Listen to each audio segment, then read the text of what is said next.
ത്രിയേക ദൈവത്തിന് മഹത്വം ഉണ്ടായിരിക്കട്ടെ. വീണ്ടും പ്രഭാതത്തിലേക്ക് ഏവർക്കും സ്വാഗതം. 37 സങ്കീർത്തനം അതിൻ്റെ 11 വാക്യം, സൗമ്യതയുള്ളവർ ഭൂമിയെ കൈവശമാക്കും. സൗമ്യതയുള്ളവർ ഭൂമിയെ കൈവശമാക്കും.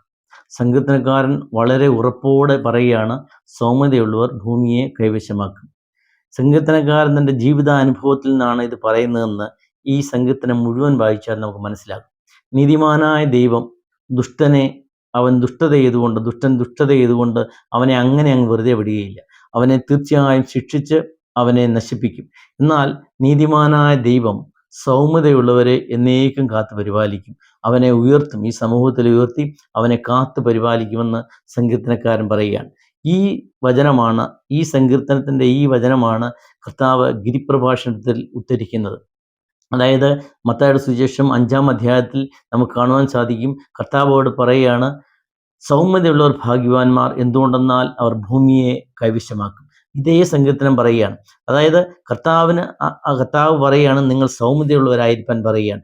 എന്താണ് സൗമ്യത എന്ന് പറയുന്നത്? അതായത് സൗമ്യത എന്ന് പറയുന്നത് ആ ഗിരിപ്രഭാഷണത്തിൻ്റെ അടുത്ത വചനത്തിൽ പറയുന്നുണ്ട്, ആത്മാവിൽ ദരിദ്രരാകുന്ന ഒരവസ്ഥ. അതായത് ആത്മാവിൽ ദരിദ്ര എന്ന് പറയുന്നത് സ്വന്തത്തിലല്ല, സ്വയം കഴിവിലല്ല, ദൈവത്തിൽ ആശ്രയിച്ചുകൊണ്ട് ജീവിക്കുന്നതിനെയാണ് സൗമ്യത എന്ന് പറയുന്നത്. അതായത് എനിക്കുള്ളതെല്ലാം, എൻ്റെ ആരോഗ്യവും ബലവും എൻ്റെ സമ്പത്തും എൻ്റെ ഭാര്യയും മക്കളും എല്ലാം തന്നെ ദൈവം തന്നതാണ്.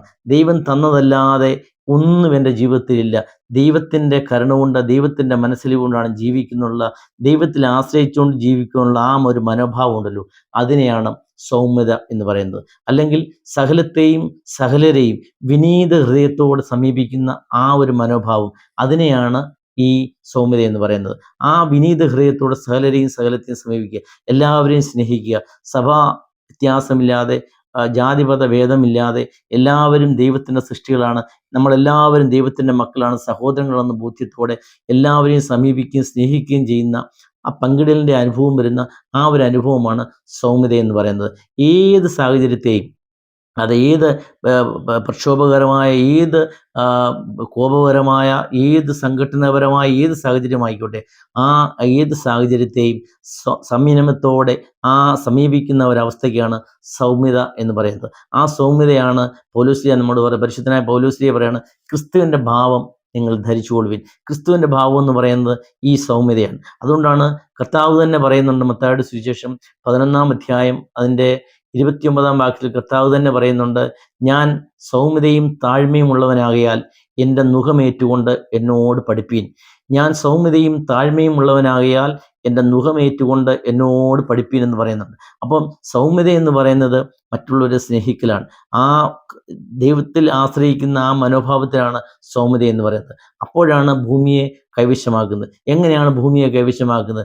നമ്മൾ ഇങ്ങനെ സൗമ്യതയോടെ ജീവിക്കുമ്പോൾ, മറ്റുള്ളവരെയൊക്കെ സ്നേഹിക്കുമ്പോൾ, എല്ലാ കാര്യങ്ങളും വളരെ സംയമനത്തോടെ അതിനെ സമീപിക്കുമ്പോൾ, മറ്റുള്ളവർക്കെല്ലാം നമ്മളെ ഇഷ്ടമാകുകയും മറ്റുള്ളവർ നമ്മളെ സ്നേഹിക്കുകയും, നമ്മുടെ ആ നല്ല സ്വഭാവം കൊണ്ട്, സൗമ്യത കൊണ്ട് മറ്റുള്ളവരുടെ മനസ്സിനെ കീഴടക്കുകയും ചെയ്യും.